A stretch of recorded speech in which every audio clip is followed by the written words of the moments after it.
छोटे से गांव में एक किसान और उसकी बेटी रहा करती थी। बेटी का नाम राधा था। राधा बहुत ही ईमानदार लड़की थी। राधा, तुम इतनी सुबह सुबह ही काम में लग जाती हो। पिताजी, काम जल्दी खत्म हो जाए तो अच्छा होता है, और फिर खेत का काम भी तो करना है ना।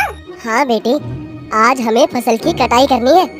ये फसल हमारे लिए बहुत महत्वपूर्ण है। हमें इसे बेचकर हमारा कर्जा चुकाना है। जी पिताजी, हम पूरी मेहनत करेंगे। फसल अच्छी होगी, मुझे पूरी उम्मीद है, और अच्छे पैसे भी मिलेंगे। हाँ राधा, पर हमें जल्दी करना होगा। कर्जदाता जमींदार ने आज ही हमें कर्ज चुकाने का अल्टीमेटम दिया है। राधा और रामलाल धीरे धीरे चलते हुए मंदिर के पास पहुँचते हैं। हे भगवान, हमारी फसल अच्छी हो और हमें हमारी मेहनत का फल मिले।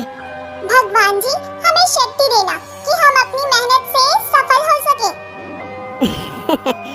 रामलाल भाई, फसल कैसी हो रही है? अच्छी हो रही है भाई, बस आज फसल काटने जा रहे हैं। राधा बेटी, तुम तो खूब मेहनत करती हो। भगवान तुम्हारी मेहनत का फल जरूर देंगे। धन्यवाद काका। काका, आपकी शुभकामनाओं की मैं बहुत आभारी हूँ। राधा, हमें काम जल्दी खत्म करना होगा ताकि हम समय पर सरसों का तेल बेच सके और जमींदार का पैसा चुका सके। पिताजी, हमें भगवान पर भरोसा है, सब ठीक हो जाएगा। रामलाल और राधा मंदिर के पास से गुजरते हैं और आगे बढ़ते हैं। आगे चलने पर वो अपने खेतों के करीब पहुंच जाते हैं। रास्ते में वो अपने पड़ोसी किसान श्यामलाल से मिलते हैं, जो रामलाल के खेत के बगल में ही खेती किया करता था। रामलाल, तुम्हारी फसल तो बहुत अच्छी लग रही है। हमारे यहाँ तो इस साल कुछ खास नहीं हुआ। श्यामलाल, कभी कभी ऐसा हो जाता है। परिश्रम करते रहो, भगवान तुम्हारे साथ है। श्यामलाल के मन में जलन थी। उसकी फसल इस साल अच्छी नहीं हुई थी और वो रामलाल की सफलता से सख्त ईर्ष्या किया करता था। श्यामलाल के चेहरे पर जलन का भाव साफ साफ दिखाई देता था। वह रामलाल और राधा को जाते हुए देखता है और मन में तरह तरह की बातें सोचता है। रामलाल की किस्मत हमेशा ही अच्छी होती है। पता नहीं इसने ऐसा क्या किया है कि इसकी फसल हमेशा अच्छी होती है। शायद इसने कुछ चालबाजी की होगी, नहीं तो ऐसे कैसे हो सकता है। रामलाल और राधा को खेत में कदम रखते ही एक अद्भुत शांति का एहसास होता है। सरसों के पीले फूल के पौधे, हवा के झोंके और लहराती हुई फसलें, ऐसा प्रतीत हो रहा था जैसे प्रकृति अपना कोई सुंदर नृत्य दिखा रही हो। खेतों की हरियाली और फसलों की खुशबू एक आनंद ही आनंद में माहौल बना रही थी। राधा और रामलाल ने अपनी मेहनत से संपन्न इस फसल को तैयार किया था और हर पौधे से उनकी बहुत सारी आशाएं जुड़ी हुई थी। पिताजी, देखिए ना, हमारे खेत कितने सुंदर लग रहे हैं। फसलें कितना सुंदर लहरा रही हैं। हाँ बेटी, ये सब तुम्हारी मेहनत और भगवान की कृपा का परिणाम है। इस बार फसल अच्छी है, उम्मीद है कि हमें अच्छे दाम मिलेंगे। जी पिताजी। पिताजी, श्यामलाल काका की फसल खराब क्यों हुई है? क्या हम उनकी मदद नहीं कर सकते? हाँ राधा, हमें जरूर उनकी मदद करनी चाहिए, लेकिन पहले हमें अपनी फसल काटनी होगी ताकि हम समय पर अपना कर्ज चुका सके। राधा और रामलाल फसल की कटाई शुरू करते हैं। वो दोनों ध्यान से काम में जुट जाते हैं। राधा, हमें जल्दी करना होगा। फसल काटने के बाद हमें इसका तेल भी तो निकालना है। जी पिताजी। दोनों फसल की कटाई में लग जाते हैं। धूप में पसीना बहाते हुए पूरी लगन के साथ राधा और रामलाल मिलकर कटी हुई फसल के गट्ठर बनाते हैं। राधा, चलो थोड़ा सा आराम कर ले। ठीक है पिताजी, थोड़ा पानी पी लेते हैं। राधा, हम थोड़ा फसल तो काट चुके हैं, अब इसे तेल निकालने के लिए ले चलते हैं। हाँ पिताजी, चलिए। रामलाल, रामलाल भाई, कहाँ जा रहे हो? राम राम भाई, बस सरसों का तेल निकालने के लिए जा रहे हैं। राधा बेटी, तुम तो खूब मेहनत करती हो। भगवान तुम्हारी मेहनत का फल जरूर देंगे। धन्यवाद काका, आपकी शुभकामनाओं की मैं बहुत आभारी हूँ। रामलाल, 1 किलो तेल मेरे घर भी दे जाना। तुम्हारे सरसों के तेल से बनी सब्जी का अलग ही स्वाद आता है। हाँ भाई, जरूर। राधा और रामलाल तेल निकालने का काम बड़ी मेहनत और धैर्य से कर रहे थे। तेल की हर बूंद उनके लिए बहुत महत्वपूर्ण थी, क्योंकि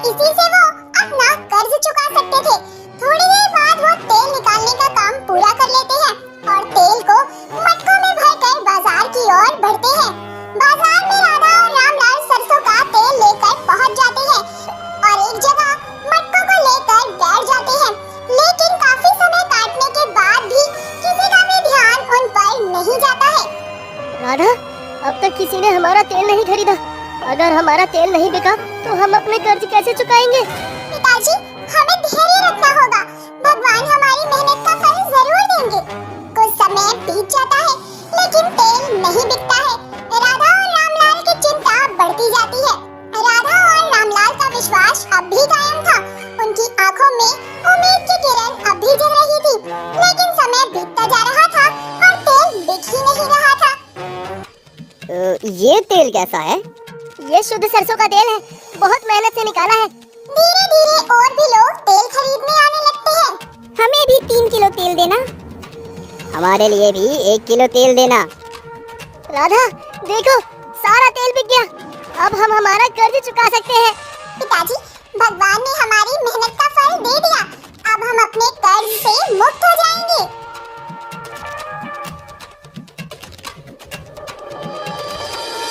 अरे मोहन, तुम इतने परेशान क्यों दिख रहे हो? रामलाल भाई, मेरी माँ की तबीयत बहुत खराब है। डॉक्टर ने कहा है कि उन्हें बड़े अस्पताल में भर्ती कराना होगा, लेकिन मेरे पास इलाज के लिए उतने पैसे नहीं है। मैं क्या करूं? मोहन, चिंता मत करो, ये लो, ये पैसे रखो और अपनी माँ का इलाज कराओ। हाँ? रामलाल, तुमने हमारी बहुत बड़ी मदद की है। मैं तुम्हारा ये एहसान कभी नहीं भूलूंगा। मोहन, ये तो हमारी जिम्मेदारी है कि हम एक दूसरे की मदद कर सके, और मुझे बहुत खुशी है कि मैं तुम्हारी मदद कर सका। राधा और रामलाल मोहन की मदद करने के बाद घर लौट जाते हैं। रास्ते में राधा अपने पिता से पूछती है, पिताजी, अब हम कर्ज कैसे चुकाएंगे? हमने आधे पैसे तो मोहन काका को दे दिए। राधा, हमारे पास अभी भी कुछ पैसे बचे हैं। हम वो पैसे जमींदार को दे देंगे और बाकी कर्ज के लिए कल पूरी फसल का तेल निकाल कर बेच देंगे। हमें ईमानदारी और मेहनत पर पूरा भरोसा रखना चाहिए। रामलाल, तुमने कर्ज चुकाने का वादा किया था।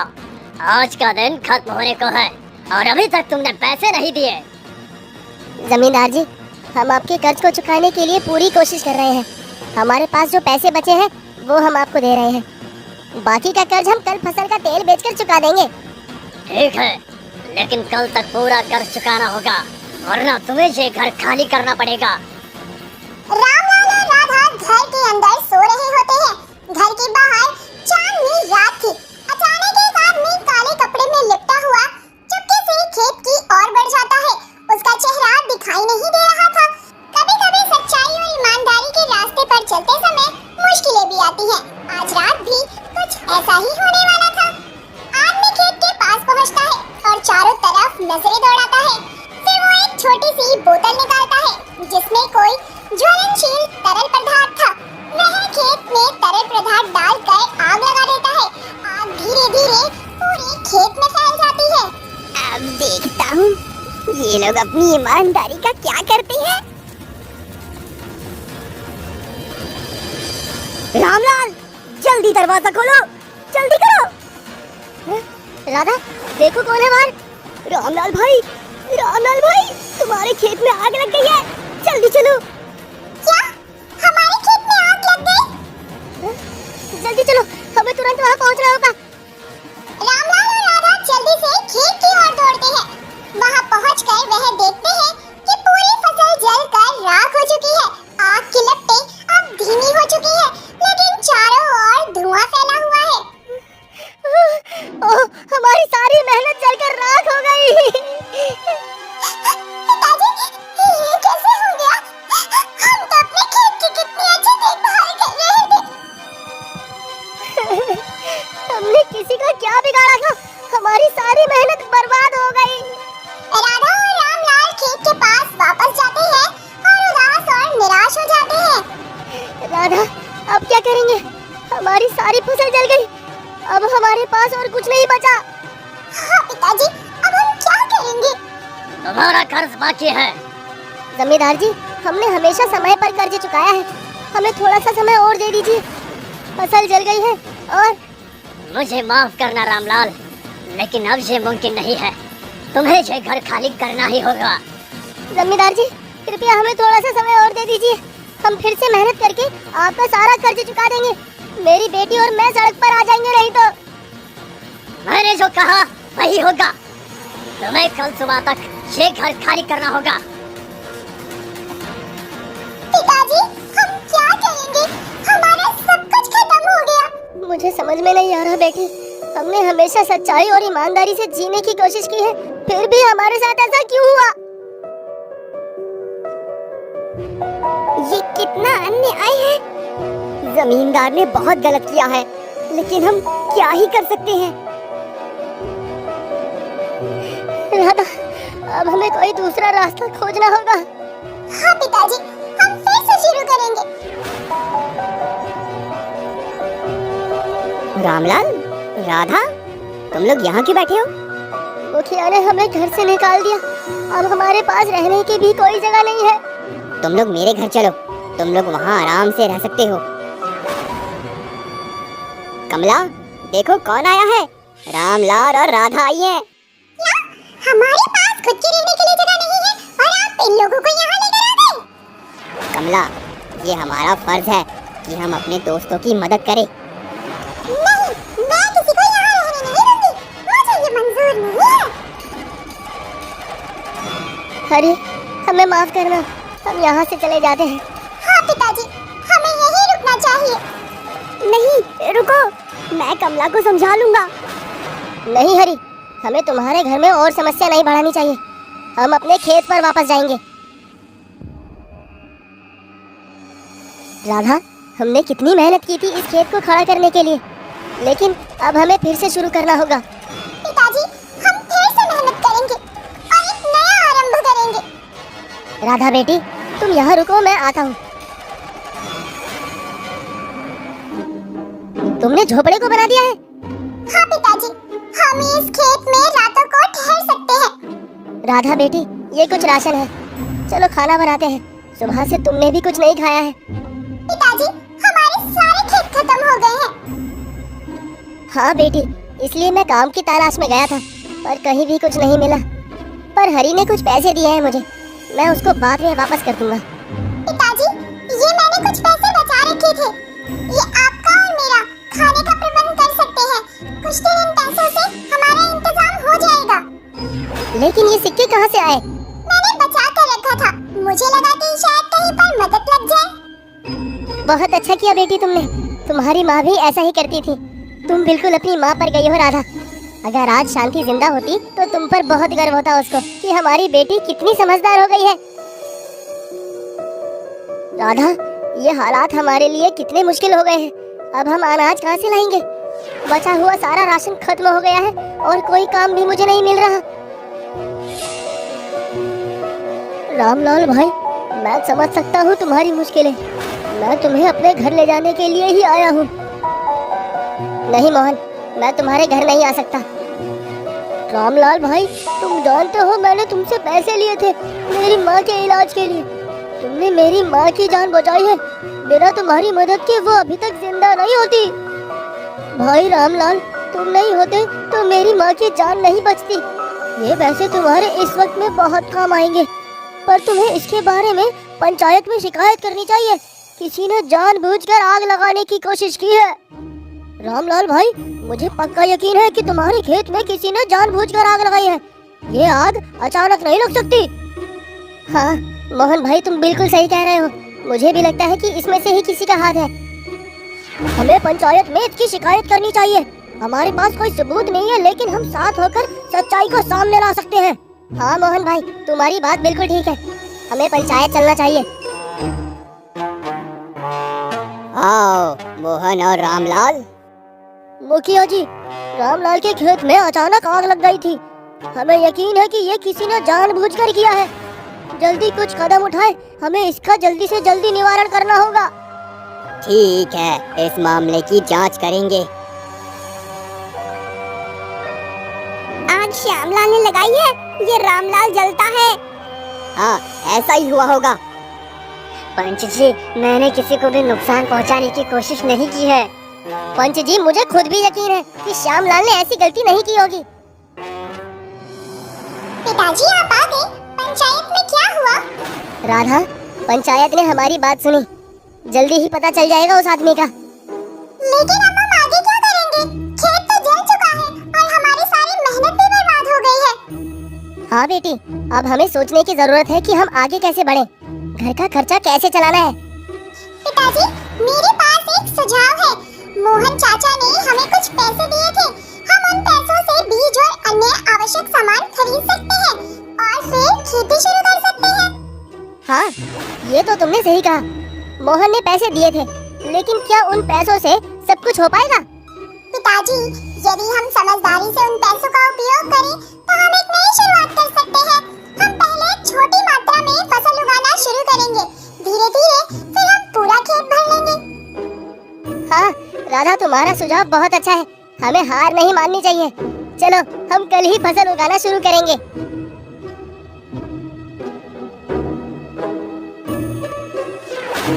राधा, बीजों को थोड़ी दूरी पर डालना ताकि पौधों को बढ़ने के लिए जगह मिल सके। जी पिताजी, मैं ध्यान रखूंगी। ये क्या चमक रहा है? अरे, ये तो एक बक्सा है। इसे खोल के देखना चाहिए। हे भगवान, इतने सारे सोने के सिक्के! लगता है ये किसी का खोया हुआ खजाना है। मुझे इसे इसके मालिक तक पहुंचाना चाहिए। पिताजी देखिए, मुझे खेत में ये बक्सा मिला है और इसमें सोने के सिक्के हैं। हे भगवान, इतने सारे सोने के सिक्के! बेटी, तुमने बहुत अच्छा किया कि तुमने मुझे इसे दिखाया। हमें इसे गांव के मुखिया को सौंप देना चाहिए ताकि असली मालिक को ये मिल सके। मुखिया जी, मेरी बेटी राधा को खेत में ये सोने के सिक्के का बक्सा मिला है। हम इसे आपको सौंपना चाहते हैं ताकि असली मालिक को इसे लौटाया जा सके। राधा और रामलाल, आपकी ईमानदारी के लिए मैं आपको धन्यवाद करता हूँ। आपकी सच्चाई ने गांव के सभी लोगों के सामने एक उदाहरण प्रस्तुत किया है। ये बक्सा किसका खोया हुआ है? कृपया अपना प्रमाण देकर इसे ले जाए। ये बक्सा मेरा है। मेरे पूर्वजों ने इसे यहाँ छुपाया था। ठीक है, ये आपका है।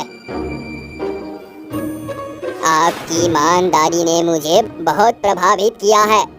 मैं आपके इस उपहार को कभी नहीं भूलूंगा। ये आधे सोने के सिक्के अब आपके हैं। धन्यवाद दादाजी, आपकी कृपा से हमारी जिंदगी बदल गई है। अब हम अपने घर को वापस पा सकेंगे, जिसे जमींदार ने कर्ज ना चुका पाने के कारण हमसे छीन लिया था। जमींदार जी, ये रहे आपके पैसे। अब कृपया हमें हमारा घर वापस दे दीजिए। ठीक है रामलाल, आप अपने घर के अंदर जा सकते हैं। ये लो, ये रही घर की चाबी। हे भगवान, आपकी कृपा से आज हमें हमारा घर वापस मिल गया है। हम आपके बहुत आभारी हैं। लेकिन हमारे खेतों को जिसने जलाया था उसका पता नहीं चल पाया है। कृपया हमारी मदद करें ताकि हमें उस व्यक्ति का पता चल सके और उसे सजा मिल सके। रामलाल के खेतों में आग लगाई गई थी। अगर किसी को कोई जानकारी हो तो कृपया सामने आए। आज की सुबह कितनी सुंदर है। भगवान की कृपा से हमारी फसल भी अच्छी हो गई। अरे, ये क्या है? मुखिया जी, उस रात में खेत में सो रहा था। मुझे कुछ अजीब महसूस हुआ था और मैंने देखा कि एक आदमी जिसने अपने आप को कपड़े से ढका हुआ था, मशाल लेकर खेत में आग लगा रहा था। हाँ, मैंने कोशिश की, लेकिन जब तक मैं कुछ समझ पाता, आग बहुत तेजी से फैल चुकी थी। मुझे कुछ भी समझने और आग बुझाने का समय नहीं मिला। मुखिया जी, सब लोग मुझ पर शक कर रहे थे, इसलिए मैंने ये बात पहले नहीं बताई। मुझे डर था कि लोग मुझे ही दोषी मान लेंगे। राधा, तुम क्या कहना चाहती हो? देखिए, मुझे खेत में क्या मिला है। ये अंगूठी जमींदार जी की है। ये मुझे वहाँ मिली जहाँ पर आग लगी थी। जमींदार जी, ये क्या है? क्या आप इस बारे में कुछ कहना चाहेंगे? ये सच है, मैंने ही आग लगाया है। मैं लालच में अंधा हो गया था और रामलाल के घर को हड़पना चाहता था। ये बहुत बड़ी साजिश थी। पंचायत का फैसला है कि जमींदार को रामलाल के सभी नुकसान की भरपाई करनी होगी और सजा भी दी जाएगी। हमें यकीन था कि सच्चाई सामने आएगी और भगवान हमारी मदद करेगा। हे भगवान, आपकी कृपा से हमें न्याय मिला और सच्चाई की जीत हुई। पिताजी, हमने हमेशा सच्चाई और ईमानदारी का रास्ता अपनाया और आज उसकी जीत हुई। रामलाल और राधा ने बूढ़े बाबा के दिए हुए सिक्कों की मदद से अपने जीवन को एक नया आयाम दिया। उन्होंने न केवल अपने घर को बनाया बल्कि गांव के जरूरतमंद लोगों की सहायता की भी पहल की। उनकी सच्चाई ने उन्हें सुखी और समृद्ध जीवन प्रदान किया। कीर्ति अपने दोस्त विपुल के साथ राजकोट में स्थित एक गांव में अपनी दादी से मिलने जाती है। क्योंकि कीर्ति शहर में पढ़ाई किया करती थी, इसीलिए वो अपनी दादी से कई सालों में मिला करती थी। कीर्ति का सारा बचपन गांव में खेलते हुए ही बीता था। ट्रेन का लंबा सफर तय करने के बाद विपुल और कीर्ति गांव पहुंच जाते हैं, जहां स्टेशन पर उनकी दादी विमला अपने नौकर रामू के साथ खड़ी उनका इंतजार कर रही थी। कीर्ति को देखते ही विमला खुश हो जाती है और बोलती है, आ गई मेरी बच्ची, कितना समय लगा दिया अपनी दादी के पास आने में। दादी की तो तुझे याद ही नहीं आती। ऐसा कुछ भी नहीं है दादी, आपकी याद तो मुझे हमेशा आती है, पर क्या करूं, पढ़ाई और काम के चलते वक्त ही नहीं मिल पाता है। दादी, ये मेरा दोस्त है विपुल। प्रणाम दादी, कैसी हैं आप? मैं अच्छी हूँ बेटा। अरे रामू, खड़ा खड़ा क्या देख रहा है, चल सामान उठा और गाड़ी में रख। विमला के कहने पर रामू विपुल और कीर्ति का सामान उठाकर गाड़ी में रखता है, जिसके बाद सभी लोग गाड़ी में बैठते हैं और घर पहुंच जाते हैं। दादी का घर बहुत बड़ा था। कुछ देर आराम करने के बाद कीर्ति और विपुल नाश्ता करते हैं, जिसके बाद दोनों गांव घूमने के लिए निकल जाते हैं। घूमते घूमते दोनों एक पुरानी हवेली के पास पहुंच जाते हैं। वह हवेली दिखने में बेहद डरावनी थी। हवेली के आसपास लगे हुए पेड़ एकदम सूखे पड़े थे। वहीं हवेली के आसपास दूर दूर तक कोई घर भी नहीं था। उस हवेली को देखते ही विपुल कीर्ति से बोलता है, कीर्ति, ये क्या है? कोई पुरानी हवेली है क्या? मूवीज की शूटिंग करने के लिए? कितनी हॉरर है यार। ये हमारे गांव की रहस्यमय हवेली है। यहाँ पर कोई नहीं जाता। बचपन से आज तक मैंने इस हवेली में कभी किसी को नहीं जाते देखा। क्या यार, तुम भी आज के टाइम के होकर भी कैसी बातें कर रही हो? रहस्यमय हवेली, ऐसा कुछ होता है क्या? होता है यार। गांव वालों का यकीन है इस बात पर कि इस हवेली के अंदर भूत प्रेत का साया है। जो कोई भी इस हवेली में जाता है ना, वो जिंदा बाहर नहीं आता। कहानी तो बहुत इंटरेस्टिंग है यार। मेरा तो मन कर रहा है कि एक बार इस हवेली के अंदर जरूर जाकर देखा जाए और इसकी सारी सच्चाई का पता लगाया जाए। मैं भी तो देखूं अंदर कौन से भूत है। मैं कभी भूतों से मिला नहीं। तुम चुप रहो और घर चलो, शाम होने वाली है। कीर्ति विपुल का हाथ पकड़कर घसीटती हुई उसे अपने साथ वापस घर ले आती है। खाना खाने के बाद सभी लोग आराम से सो जाते हैं। आधी रात का समय होता है और पूरे गांव में भयंकर तरीके का शोर मच जाता है। सभी लोग अपने अपने घरों से निकलकर बाहर आते हैं। विपुल और कीर्ति भी जल्दी से उठकर बाहर आ जाते हैं तो देखते हैं कि सभी लोग भागे भागे हवेली की तरफ जा रहे हैं। सभी लोगों के साथ कीर्ति और विपुल भी हवेली के पास पहुंच जाते हैं, जहां उनकी दादी विमला पहले से ही भीड़ के साथ मौजूद थी। भीड़ को चीरते हुए जब दोनों आगे बढ़ते हैं तो देखते हैं कि एक औरत जोर जोर से रो रही है और उसके सामने पत्थर की एक लड़की की मूर्ति खड़ी हुई है, जिसे देखकर कीर्ति बोलती है, दादी, ये सब कुछ क्या हो रहा है? और ये औरत इस पत्थर की मूर्ति को देखकर रो क्यों रही है? बताओ ना। कीर्ति बेटा, तू सब्र रख, मैं तुझे सब बताती हूँ। विमला इतना बोलती है कि तभी रोती हुई वह औरत बोलती है, मैंने कितनी बार कहा था इस लड़की से कि इस हवेली से दूर रहना, लेकिन इसने मेरी बात नहीं मानी और आज इस हाल में पहुंच गई। ये हवेली कितनी मनहूस है, इसके अंदर रहने वाला शैतान कभी किसी को जीवित नहीं छोड़ेगा। अरे क्या हाल कर दिया मेरी बच्ची का। मेरी बच्ची की सारा जीवन ऐसे पत्थर की बनी रहेगी। भगवान। उस औरत की बातें सुनकर कीर्ति और विपुल एक दूसरे की तरफ देखने लगते हैं। भीड़ में सभी लोग अजीब अजीब तरीके की बातें कर रहे होते हैं। तभी सभी में मौजूद एक आदमी बोलता है, अरे ये हवेली जानलेवा है। ना जाने इस हवेली में कितने भूत प्रेत का साया है। ये हवेली कभी किसी की सगी नहीं हो सकती है। इस बहन के साथ तो बड़ा ही बुरा हुआ है, लेकिन अब हम सबको चौकन्ना हो जाना चाहिए। कहीं ऐसा ना हो कि अगला नंबर हम में से किसी के परिवार का सदस्य ही हो। इस हवेली से जितना दूर रहो उतना ही अच्छा है गांव वालों। रहस्यमय हवेली के बारे में ऐसी बातें सुनकर कीर्ति और विपुल का मन अब और भी ज्यादा विचलित हो उठा था। काफी देर बाद विमला, विपुल और कीर्ति तीनों घर आते हैं। रामू सभी को पानी देता है। तभी कीर्ति बोलती है, दादी आखिर ये सब क्या हो रहा है? मुझे तो कुछ समझ ही नहीं आ रहा है। बेटा तू तो रहस्यमय हवेली के बारे में जानती है ना, जिस पर भूत प्रेत का साया है।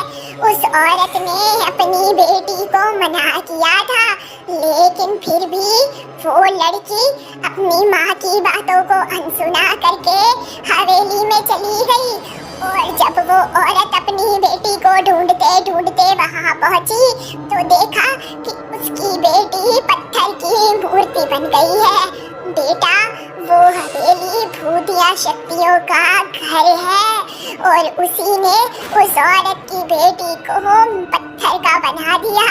सारे गांव वाले जानते हैं कि वो हवेली मनहूस है, फिर भी ना जाने उस लड़की को क्या भौकाल आया था जो वो वहाँ चली गई और क्या हाल हो गया।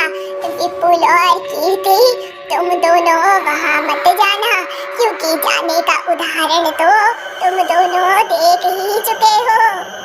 कीर्ति और विपुल कुछ नहीं कहते और चुपचाप कमरे में जाकर आराम करने लग जाते हैं। अगली सुबह नाश्ता करने के बाद विपुल और कीर्ति आपस में बात कर रहे होते हैं। तभी विपुल बोलता है, यार कीर्ति, मुझे लगता है कि दाल में ना कुछ काला है, कुछ तो बात है। किस बारे में?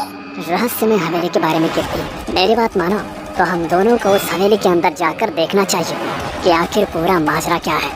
मुझे लगता है कि शायद भूत प्रेत से हटकर कोई बात है। पागल हो गई हो क्या विपुल? सुना नहीं दादी ने क्या कहा था? और रात को जो कुछ भी हुआ उसे देखकर हम अनदेखा तो नहीं कर सकते ना? फिर तुम उस हवेली में जाने की बातें क्यों कर रहे हो? देखो कीर्ति, जीना और मरना भगवान के हाथ में है, इसे हम नहीं बदल सकते हैं। अगर हमारी मौत इस हवेली में लिखी होगी तो हम मर जाएंगे, और अगर नहीं लिखी होगी तो जिंदा वापस आ जाएंगे। बस एक बार मेरी बात मान जाओ, हम दोनों उस हवेली के अंदर चलते हैं और सारे सच को पता लगाते हैं। उन दोनों की सारी बातें चुपके से रामू सुन रहा होता है, लेकिन विपुल रामू को देख लेता है और बोलता है, रामू काका, आप वहाँ खड़े होकर हमारी बातें सुन रहे हैं? इधर आइए। मैं तो बस यहाँ से गुजर रहा था। रामू काका डरिए मत, मैं आपको कुछ नहीं कहूँगा। बस मुझे इतना बताइए, क्या आप मेरी मदद कर सकते हैं? मैं उस हवेली के अंदर जाना चाहता हूँ। अगर कीर्ति मेरा साथ नहीं देना चाहती तो कोई दिक्कत की बात नहीं है, मैं अकेले ही चला जाऊँगा। मदद तो मैं कर सकता हूँ, पर वहाँ जाने में बहुत खतरा है। आप इस जिद को छोड़ दीजिए। उस रहस्यमयी हवेली में कोई नहीं जाता है। रामू काका, आप सुझाव मत दीजिए, बस मदद कीजिए। विपुल बार-बार रामू काका से मदद मांगने लगता है और रामू काका हाँ बोल देते हैं। विपुल के पक्के इरादे देखते हुए कीर्ति भी उसका साथ देने के लिए तैयार हो जाती है। इसके बाद रामू कीर्ति और विपुल को हवेली में जाने का खुफिया रास्ता बताता है, जो कि गांव से होते हुए नहीं बल्कि हवेली के पीछे से जाया करता था। विपुल और कीर्ति पूरी प्लानिंग कर लेते हैं हवेली में जाने की और कुछ जरूरत का सामान एक बैग में भरकर पैक कर लेते हैं। कुछ दिनों बाद रात को जब पूरा गांव और विमला गहरी नींद सोए होते हैं, तभी विपुल और कीर्ति रामू काका के बताए हुए रास्ते से हवेली में चले जाते हैं और हवेली के मेन गेट पर खड़े होकर विपुल बोलता है, देखो कीर्ति, अंदर क्या होगा क्या नहीं ये बात मैं नहीं जानता, लेकिन अगर जहाँ कोई बुरी शक्ति है भी तो हमारे मन में भी सच्ची शक्ति है। कुछ भी हो तो सच्चे दिल से भगवान को याद करना, वो हमारी मदद जरूर करेंगे। ठीक है विपुल, जैसा तुम कहो, लेकिन साथ ही रहना, कहीं इधर उधर मत होना। इतना कहकर विपुल और कीर्ति एक दूसरे को गले लगाते हैं, जिसके बाद दोनों हवेली के अंदर दाखिल हो जाते हैं। हवेली में चारों तरफ एक अजीब सी गंदे तरीके की बदबू आ रही थी। साथ ही जगह जगह मकड़ी के बड़े बड़े जाले लगे हुए थे। बहुत सारा टूटा फूटा सामान और तस्वीरें इधर उधर फैली हुई थी, जिसे देख विपुल बोलता है, लगता है काफी समय से यहाँ कोई नहीं रहता है। हालत तो देखो जरा इस जगह की। चलो आगे चलते हैं। विपुल और कीर्ति आगे बढ़ते जाते हैं। तभी उन्हें अपने पास से किसी के गुजरने की आहट महसूस होती है। दोनों एकदम से टॉर्च की रोशनी दूसरी तरफ करते हैं तो वहाँ कोई नहीं होता है। तभी दोनों थोड़ा आगे जाते हैं और उन्हें लगता है कि सीढ़ियों पर कोई दौड़ रहा है। वह जल्दी से सीढ़ियों की तरफ रोशनी करते हैं तो उन्हें कोई नजर नहीं आता है। तभी कीर्ति बोलती है, देखा विपुल, यहाँ पर कुछ तो है, मुझे बहुत डर लग रहा है। हमें अभी के अभी यहाँ से चले जाना चाहिए, कहीं ऐसा ना हो कि हम दोनों कोई बड़ी मुसीबत में पड़ जाए। कीर्ति हौसला रखो, मैं हूँ ना तुम्हारे साथ, कुछ नहीं होगा। डरी हुई कीर्ति विपुल का हाथ पकड़े चलने लगती है। तभी उन दोनों को फिर से अपने आसपास किसी के होने की आहट महसूस होती है, लेकिन नजर कोई भी नहीं आता है। तभी अचानक विपुल को ऐसा लगता है कि कोई उसके पीछे खड़ा हुआ है। जैसे ही विपुल अपने टॉर्च की रोशनी घुमाता है तो देखता है कि एक बूढ़ा हाथों में डंडा लेकर विपुल पर वार करने ही वाला होता है कि तभी विपुल उनके हाथों से डंडा ले लेता है और बोलता है, कौन हो तुम और यहाँ क्या कर रहे हो? मैं कौन से तुम्हारा क्या मतलब है? तुम कौन हो और तुम यहाँ क्या कर रहे हो? मेरा नाम विपुल है और ये मेरी दोस्त कीर्ति है। और तुम कौन हो? मैं हूँ इस हवेली का मालिक। ये हवेली मेरी है। यहाँ पर मेरे अलावा कोई नहीं आ सकता और ना जा सकता है। अब तुम दोनों भी यहाँ से बचकर वापस नहीं जा पाओगे। मैं तुम दोनों को भी पत्थर का बना दूंगा। इतना कहकर वह बूढ़ा अपनी जेब से एक आईना निकालता है और बोलता है, देख रहे हो, ये कोई आम आईना नहीं है बल्कि एक जादुई आईना है, जिसको मैं किसी के भी सामने करूँगा ना तो वो इस आईने में देखते ही पत्थर का बन जाएगा। जैसे उस दिन वो लड़की बन गई थी। इस हवेली पर सालों से मेरा कब्जा है और मेरी मर्जी के बगैर कोई भी इस हवेली में आ जा नहीं सकता। इसलिए मैं हवेली में आने वाले हर इंसान को जान से मार देता हूँ। अब तुम दोनों मरोगे।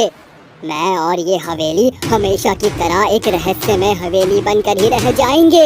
उस बूढ़े की बातें सुनने के बाद कीर्ति और विपुल को रहस्यमय हवेली की सारी सच्चाई मालूम पड़ जाती है। दोनों बड़ी ही चालाकी के साथ उस बूढ़े व्यक्ति से वह आईना ले लेते हैं, जिसके बाद विपुल उस बूढ़े व्यक्ति को बंदी बनाकर बाहर ले आता है और सारे गांव में शोर मचा देता है। विमला और सभी गांव वाले हवेली के बाहर जमा हो जाते हैं, जिसके बाद कीर्ति और विपुल सभी के सामने उस बूढ़े की और रहस्यमय हवेली की सच्चाई बताते हैं और साथ ही जादुई आईने के बारे में भी बताते हैं। तभी कीर्ति बोलती है, इतने सालों से इस आदमी ने हम सबको इस हवेली से डरा कर रखा हुआ था ताकि कोई भी इस हवेली के अंदर न जा सके और ये अकेला इस हवेली पर अपनी मालिकी जता सके। लेकिन अब इसका सारा सच बाहर आ गया है और मैं जानती हूँ कि उस पत्थर बनी लड़की को सही कैसे करना है। आंटी जी, आप जल्दी से अपनी बेटी की पत्थर की मूर्ति लेकर आइए। कीर्ति की बात सुनकर वह औरत कुछ आदमियों की मदद से पत्थर की मूर्ति बन चुकी अपनी बेटी को लेकर आती है। कीर्ति एक बार फिर उस मूर्ति के आगे वही जादुई आईना करती है, जिसके बाद वह लड़की वापस से पत्थर से इंसानी रूप में परिवर्तित हो जाती है। जिसके बाद कीर्ति उस जादुई आईने को हमेशा के लिए तोड़कर खत्म कर देती है। साथ ही गाँव वाले उस बूढ़े व्यक्ति को जेल की सलाखों के पीछे बंद करवा देते हैं और इस तरह विपुल और कीर्ति की सूझबूझ और होशियारी से रहस्यमय हवेली का सारा रहस्य सभी लोगों के सामने